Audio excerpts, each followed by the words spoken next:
Bueno, a continuación le daríamos la palabra a Luis Fernando Cárdenas.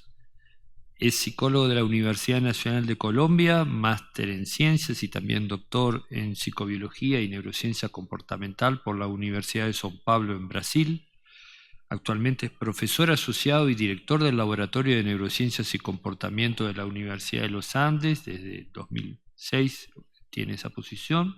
Es autor de más de 50 artículos científicos en revistas internacionales y más de 100 presentaciones y conferencias en eventos científicos. Es miembro de la Academia Colombiana de Ciencias Exactas, Físicas y Naturales, ganador de varios premios, entre ellos el Premio al Mérito Científico, otorgado por la Asociación Colombiana para el Avance de la Ciencia. Hoy disertará sobre la neuroética en la investigación preclínica. Muchas gracias, doctor Fernando. Muy buenos días. Agradezco muchísimo esta invitación, principalmente a la doctora Luisa Rocha, y pues es un honor para mí estar aquí en esta academia para poder dirigirme a ustedes sobre un tema bien interesante que es cómo se realiza todo, digamos, la parte inicial ética frente a lo que es el estudio básicamente en modelos animales y como vamos a ver un poquito en otras cosas. Generalmente cuando yo hablo de modelos animales con mis estudiantes o en general en algunas otras situaciones, siempre dedico un momento para hablar un poquito acerca de esta persona que está aquí, Hugo Arechiga. Yo tuve la fortuna de conocerlo durante alguna de las escuelas que se hicieron en Latinoamérica de un programa de híbrido que tenía, y una de las cosas que aprendí mucho de Hugo en estos contactos fue esta frase que resume muchísimo de lo que realmente es nuestro día a día en el estudio de neurociencias y sobre todo en neurociencias con modelos animales. Y es pensar que nadie está más interesado en el bienestar de los animales de laboratorio que los mismos científicos que trabajamos con ellos. Una de las razones principales es porque si nosotros tenemos animales en buenas condiciones, obtendremos resultados experimentales de mucha calidad. Esto es una cosa que realmente me marcó y pues sobre la cual he tratado de manejar siempre todo lo que trabajo en este tema. En términos generales, pues existen como dos ramas grandes en las que podemos pensar cómo la ética, cómo esta parte de la bioética entra y pues de alguna manera debería cubrir o permea todo lo que es la investigación en neurociencia. La primera tiene que ver un poco con la neuroética dirigida hacia lo que es los neuroderechos, que es algo pues que va a ser cubierto posteriormente en dos charlas. Creo que una es de la doctora María de Jesús Medina y la otra la doctora Dafna Feinholz. Y me imagino que en esos aspectos ya se profundizará muchísimo más y se entrará más en detalle en esas dos charlas. Sin embargo, voy a mencionar aquí un par de cosas que me parecen interesantes. Una de ellas, pues, es fundamentalmente hablar de lo que se ha considerado últimamente este auge de la neuroética. Un poquito pensando, pues, en las charlas anteriores, es muy claro y es evidente si realmente que existe como una especie de miedo acerca de esta, entre comillas, lectura de la mente o de qué se va a hacer con todos esos datos, qué tanto se va a poder perder la privacidad frente a estudios, ya sean resonancia, electroencefalografía, magnetoencefalografía y demás. Entonces, un poco esto que está aquí son como las consideraciones sobre las cuales ha girado un poco este nuevo camino de la neuroética, y pues ustedes ven casi todas están centradas o giran alrededor de lo que es esa privacidad de los datos y del uso ético y las aplicaciones éticas de neurotecnologías. Una de ellas, por ejemplo, lo que es el BCI, que son las interfaces cerebro-computador o cerebro-máquina, como se quiera, que es algo que realmente hoy en día pues despierta muchísimas inquietudes en muchos aspectos, desde lo personal hasta lo militar y demás. Otra cosa interesante frente a esto, pues es lo que ha pasado aquí en nuestra región, y pues es bastante conocido el caso de Chile. Chile tal vez fue el país pionero con esto, quizá con el trabajo de Rafael Yuste, que de alguna manera logró ya integrar dentro de la misma constitución algunas ideas, algunas formas de tratar de medir, de tratar de legalizar, legislar sobre esta neuroética. Esto que está aquí abajo son los 5 neuroderechos básicos, que esto lo podemos encontrar pues más adelante en alguna otra de las charlas que nos darán, y pues básicamente tiene que ver con las 5 cosas en las cuales es más importante hoy en día tomar conciencia acerca de cómo la neurociencia podría interferir. Eso Es muy, muy interesante. Esto todo es parte del trabajo pues, de Rafael Yuste. En otros países de nuestra región ha habido algunos intentos, solamente menciono esto rápidamente. En Ecuador hay un proceso que se está llevando a cabo, no sé qué tan adelantado pero tiene como esos tres pilares fundamentales que están acá, que son dignidad humana, un acceso, digamos, equitativo o igualitario a la población para las neurotecnologías y todo el concepto de la privacidad mental. Tengo entendido que en México hubo, o no sé si todavía estará funcionando, como una idea de un proyecto de ley que tal vez pues más o menos recogería esto y que según entendí está un poquito enfocado en esa parte de la responsabilidad para el uso de la neurotecnología. Colombia es uno de los países pues, que está tratando de hacer este proceso también. Hace un mes o 2 meses se presentó ante la Cámara de Representantes una propuesta de ley, un proyecto de legislativo que se centra en estos tres aspectos, aunque no desconoce los otros ya mencionados. Bien importante y me gustó traerlo un poquito porque Carlos Julio González, que es el senador que lo propuso, es psicólogo, de tal forma que él, asesorado también con algunos abogados y personas de derecho de Universidad de los Andes, pues trató de mantener este proyecto de una forma como muy, muy rigurosa, muy estable, y se prevé que no tenga muchas dificultades en su avance en esta Cámara. Más o menos eso es solamente para recoger esta primera parte, relacionada un poquito, pues como les digo, con la parte más de neuroética y neuroderechos. Si entramos ya un poco más en lo que es la investigación, un poquito más como los aspectos antes de que las cosas puedan llegar a ambientes clínicos o inclusive pues a ambientes humanos en general, se habla mucho pues de lo que es la utilización de ética, principios éticos en modelos animales, en el estudio que se hace directamente sobre los animales. Y aquí es donde ya entra en juego una serie de cosas interesantes. Aquí tenemos, por ejemplo, una lista de algunas de las organizaciones internacionales que tienen pues como una especie de ley o un articulado muy claro acerca de cómo debe proceder esta investigación. Algunas en Europa, algunas en Estados Unidos, algunas aquí en Latinoamérica, y esas son como las asociaciones que de alguna forma dirigen más o menos este devenir de la ética y de las consideraciones éticas en el estudio en animales de laboratorios. Ninguna de estas tiene como cosas, digamos, muy diferentes a las demás, todas más o menos propugnan por lo mismo y en muchos lugares, en muchos países, se utiliza más, preferiblemente una o la otra, pero pues en realidad es como una cosa que no es muy diferente en realidad. Ya en Latinoamérica pues tenemos también estas que son varias de las que son más notorias, tienen como más alcance, tanto regional como un poquito más, digamos, internacionalmente. De ellas, pues está aquí la Asociación Mexicana para la Ciencia de los Animales de Laboratorio, está la SBCAL, que es brasileira, que es la Sociedad Brasileira para la Ciencia de Animales de Laboratorio. Esta última que está aquí abajo es la Asociación Argentina para la Ciencia y la Tecnología de Animales de Laboratorio, y la que está un poquito arriba a la derecha es la ACBAL, que es la colombiana. Esa se llama Asociación Colombiana para la Ciencia y el Bienestar de Animales de Laboratorio. Cada una de ellas pues es una organización conformada por varios miembros, en su mayoría pues son miembros que de alguna forma trabajan con animales en varios ámbitos, no solamente en investigación científica, sino también en cosas como por ejemplo producción animal y otras cosas. Y cada una de ellas pues tiene sus propias formas de actuar y demás. Yo hice una búsqueda acerca de algunas de las asociaciones más específicas de cada uno de los países de acá, con las cuales uno ha tenido algún contacto. Muchas de ellas realmente pues no las conocía y fue muy difícil encontrar información. Sin embargo, en esta tablita nos muestra más o menos algo de cada una de ellas, cuál es la asociación en estos países o sociedad, porque en algunos lugares son sociedades, y en la columna de la derecha nos muestra como cuál es el enfoque ético principal. Entonces casi todas ellas pues tienen que ver con ciencia de animales de laboratorio, con bienestar, algunas con docencia e investigación. Un poquito más a fondo, pues esto es algo que ya es bastante conocido, no sé si se alcanza a ver, la idea no es que lo puedan leer porque es bastante denso, pero son asociaciones que están dedicadas específicamente a este tipo de manejo de cuidado de animales, no solamente de laboratorios, sino en general, tanto en Latinoamérica como en el resto del mundo. Aquí ustedes lo ven al lado derecho, voy a ampliar un poquito acá. Muchas de ellas, pues ya todos somos familiares con ellas. Hay algunos que no tienen realmente una presencia muy clara.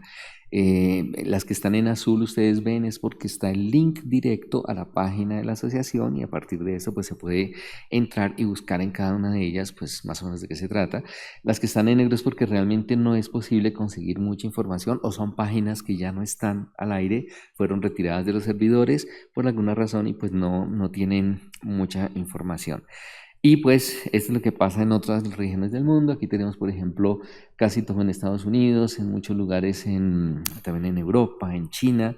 O sea, hay una gran cantidad de asociaciones, una gran cantidad de grupos formalmente establecidos de investigadores, en su mayoría, pues que tratan de mantener, de reglamentar, de legislar un poco lo que es la utilización de animales en investigación. En muchos países está prohibido, por ejemplo, que se haga investigación asociada con docencia, solamente se puede hacer investigación desde el punto de vista científico, por ejemplo. En la ley colombiana explícitamente, por ejemplo, se prohíbe que los estudiantes que están en formación puedan utilizar animales como parte de su formación y eso incluye cosas como por ejemplo medicina veterinaria. Quiere decir que un médico veterinario que se gradúe en Colombia pues va a salir sin realmente una práctica mínima con animales. Esto pues es una cosa que ha sido bastante,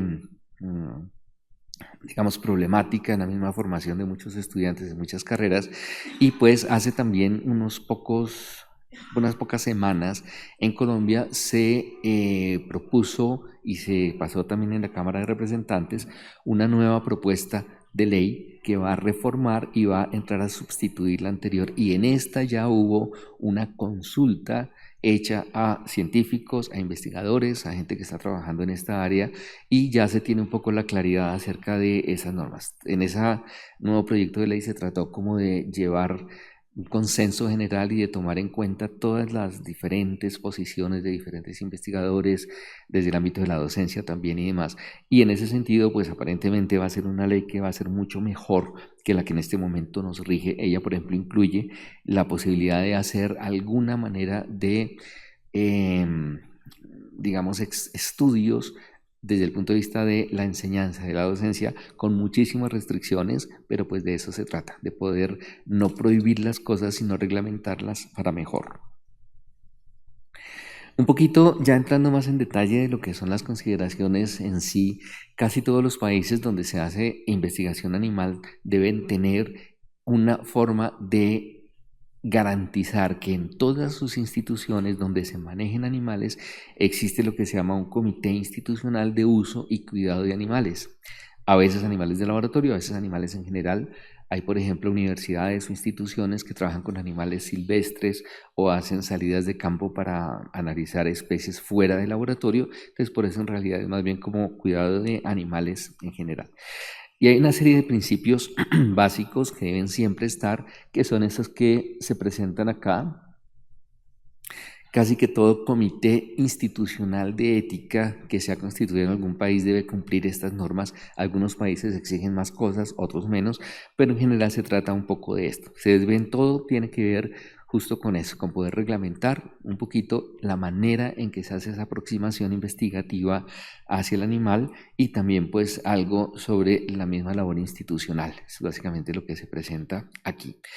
En nuestros países existen ya algunas leyes que de alguna forma explícitamente indican cómo se debe constituir estos comités de ética o por lo menos dan las directrices de esta manera desde la ley de articularlos. Aquí están las leyes de algunos de nuestros países más o menos indicando y también está en el lado de la derecha pues el link directo que se puede tener hacia la página en donde se encuentre en este estamento gubernamental esta ley. Todas esas leyes de protección que se tienen aquí para todos los países básicamente son muy similares y de algunas formas dan las directrices sobre las cuales estos comités institucionales de los que hablaba pues deben estar formados. En general, todas estas leyes que hemos visto, casi todas, indican la necesidad de algunos parámetros que se rigen como por tres dimensiones básicas. Una es tal vez la más conocida, propuesto como desde 1959, que es la de las 3 Rs. Hoy en día pues se trabaja muchísimo en esto. Estas 3 Rs aseguran de alguna manera pues que los animales sean correctamente utilizados en investigación en cualquier ámbito, y tiene que ver con la reducción, que hace referencia pues a que se utilice la mínima cantidad posible de animales, y esto pues no es simplemente una búsqueda de literatura, sino que existe pues una forma estadística que, de acuerdo con los modelos y con los tamaños del efecto y otras condiciones experimentales, se pueda saber cuál es el mejor número o el número óptimo de animales dependiendo del diseño experimental. Eso es básicamente lo que es la reducción. Interesante también mucho lo que es el refinamiento, que es poder tener acceso a la mejor tecnología posible o poder desarrollar las mejores características tecnológicas para tener que utilizar justamente la menor cantidad de animales. Se parte de la base que si, por ejemplo, no tengo mucha tecnología, digamos, en cirugía, probablemente tendré una pérdida de 20-30% de animales, pero si refino la técnica, esto podría bajar perfectamente a menos del 10%. Entonces, esa es la R, que tiene que ver con refinar las técnicas. Y reemplazo, hasta donde sea posible, reemplazar especies con otras especies, digamos, que sean de mayor facilidad o menor trabajo, o, de ser posible, reemplazarlas por cosas que no sean biológicas. En ciencias del comportamiento es muy difícil, pero por ejemplo en cosas como estudios, digamos, en piel o algo, es factible tener cultivos de piel, es factible hacer algún tipo de reemplazo. Hoy en día se está utilizando mucho unos modelos en pez, por ejemplo, hay muchísimos tipos de peces, el pez cebra tal vez es el que más ha venido a reemplazar muchos de los trabajos que se hacían en otras especies por similitud genética y demás. Entonces, estas 3 R siempre son como aspectos que deben estar bien considerados. También desde hace muchísimo tiempo se habla de las 5 libertades para el animal. Entonces se supone que los animales en condiciones de experimentación deben estar libres de hambre y de sed, libres de incomodidades, de dolor, de enfermedades, de miedo y de distrés. Obviamente, pues dependiendo del tipo de experimentación que se haga, si alguien está trabajando, supongamos, condicionamiento del miedo, pues esta sería una cosa que tendría que tomar en consideración, pero no se podría tomar cabalmente, pues porque no sería posible. Y también debe estar en la libertad de expresar su comportamiento normal. Esto es muy importante, sobre todo en donde se hacen cosas como enriquecimiento, en encierros, en lugares, por ejemplo, animales salvajes que están capturados o alguna cosa. En ese sentido, pues es un poco como las 5 libertades que deben tener los animales. Se ha incluido recientemente las 3 S, que básicamente es como tratar de refinar algunas cosas un poquito desde otra perspectiva. La buena ciencia, por ejemplo, tener buenas prácticas científicas, que quiere decir desde la misma capacitación que tienen los bioteristas o las personas que manejan los animales, hasta la misma capacitación de quienes trabajan directamente con ellos. El buen sentido, que es como, digamos, el sentido común, saber qué cosas deben, qué cosas no deben, y sobre la sensibilidad que debe tener. Últimamente se está hablando mucho de un término que es la fatiga por compasión, está un poquito relacionado con esto. Es una cosa muy interesante que también pues ha entrado a formar parte de ese acervo de cosas relacionadas con la ética de animales. Estos son como las guías que normalmente de forma obligatoria se deben tomar en consideración a la hora de formular proyectos y hacer solicitudes, por ejemplo, ante los comités de ética para trabajar, y pues son cosas que por lo general siempre están incluidas en los formatos que estos comités de ética exigen que los investigadores llenen para acceder a animales para investigación. No es una cosa muy difundida, pero pues en general, de alguna manera, casi todos los países, casi todas las instituciones tienen algún formato de solicitud de animales. Hay algunos más complejos, otros menos complejos, de tal manera que pues no hay como un consenso frente a esto, pero sí es importante más o menos entender algo. A manera de ejemplo, yo traje aquí para mostrarles muy rápidamente, pues es uno de los formularios que utilizamos en mi universidad para esto. A ver si lo podríamos ver acá. Este es como el formulario, pues taché algunas cosas porque son, digamos, de uso más bien como confidencial, pero es uno de los formularios normales de proyectos normales que se presentan, en donde pues uno tiene, digamos, primero que todo el acceso a toda la información acerca de las personas que van a estar acá. Nosotros tenemos una unidad de médicos veterinarios, entre los médicos veterinarios también están incluidos aquí. Se habla muchísimo, pues digamos, de los objetivos del proyecto, y aquí empiezan las cosas. Traté de marcar en rojo lo lo que son de alguna forma esos parámetros que están de acuerdo con esas normas que les acabo de demostrar. Entonces, por ejemplo, es necesario hablar de los beneficios del proyecto en el sentido de qué tan realmente importante es hacerlo o no. No se trata de hacer investigación por hacerla, estamos jugando con animales, es vida animal lo que tenemos ahí, de tal forma que tienen que ser proyectos que sí sean relevantes, que sí sean realmente útiles, que sean válidos, que tengan una evaluación por pares académicos, por ejemplo.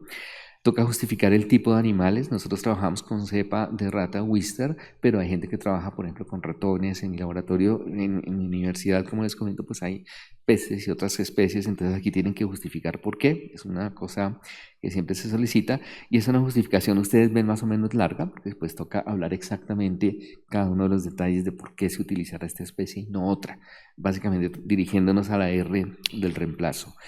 Es muy importante esta parte, que es la búsqueda de alternativas, o sea, qué cosas ya se buscaron para saber que no se pueden hacer en otros modelos que no sean animales. Entonces aquí toca presentar toda la búsqueda tal como se hace en las diferentes bases de datos, decir cuáles fueron los conectores, palabras clave y el resultado de las búsquedas. Uno tiene que entonces hacer perfectamente la descripción de en qué base de datos buscó, qué palabras que encontró y cuál es la justificación de por qué no utilizar algo de lo que recomiendan esas bases de datos o continuar con lo que uno esté trabajando.